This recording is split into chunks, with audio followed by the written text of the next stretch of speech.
پرانی کھڑکھڑاتی ہوئی ٹرین کی کھڑکیوں پر بارش کی بوندیں زور سے ٹکرا رہی تھیں جب یہ اندھیرے دیہے علاقے سے گزر رہی تھی۔ کلارا نے اپنے سوٹ کیس کے چمڑے والے ہینڈل کو مضبوطی سے پکڑ لیا۔ اس کی انگلیاں سفید ہو چکی تھیں، کمپارٹمنٹ اس کے سوا خالی تھا اور اوپر لگا ہوا مدھم روشنی کا بلب بار بار جھلملا رہا تھا۔ اس نے اپنی گھڑی پر نظر ڈالی۔ 11:61 PM۔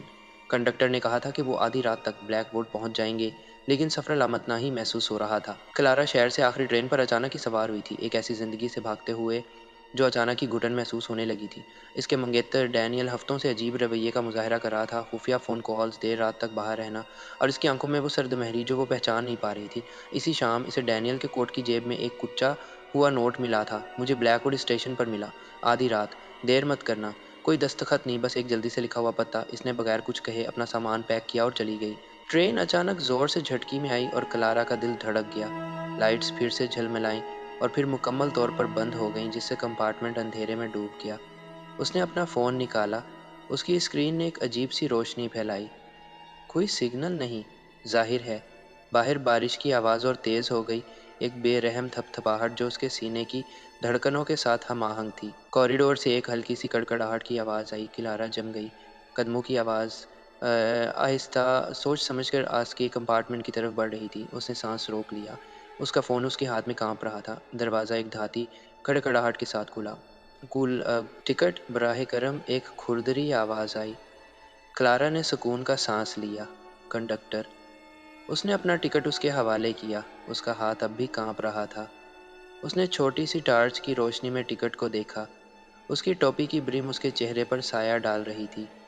بلیک ووڈ اسٹیشن، اس نے بڑبڑایا۔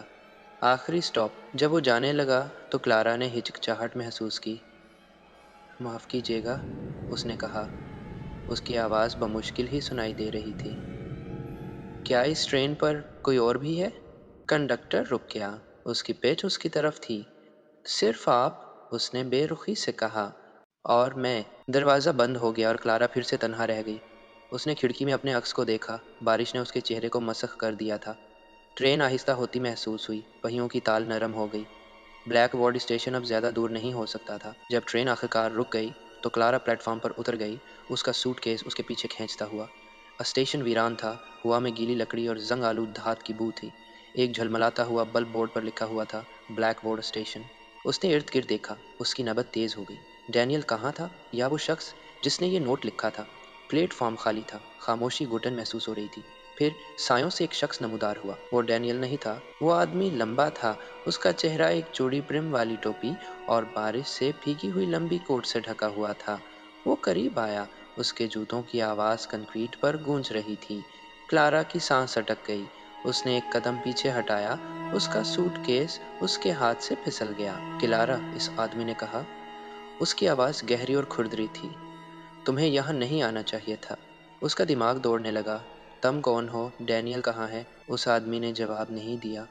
اس کی بجائے اس نے اپنے کوٹ سے ایک چھوٹا سا کچرا ہوا کاغذ نکالا۔ کلارا نے فوراً پہچان لیا۔ وہی نوٹ جو اسے ڈینیل کی جیب میں ملا تھا۔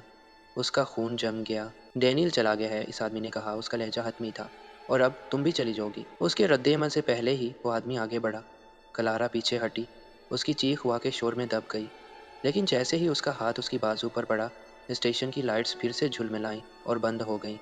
اندھیرے میں اس نے دھاتی چیزیں آپس میں ٹکرانے کی ایک زوردار آواز سنی۔ جب لائٹس دوبارہ آن ہوئیں تو کلارا تنہا تھی۔ وہ آدمی غائب تھا، ٹرین غائب تھی۔ جہاں تک کہ پلیٹ فارم بھی مختلف لگ رہا تھا، پرانا، جیسے ایک لمحے میں دہائیاں گزر گئی ہوں۔ اس نے مڑ کر دیکھا۔ اس کا دل دھڑک رہا تھا اور اس نے ایک پرانا بورڈ دیکھا، بلیک ووڈ اسٹیشن 1963 سے بند ہے۔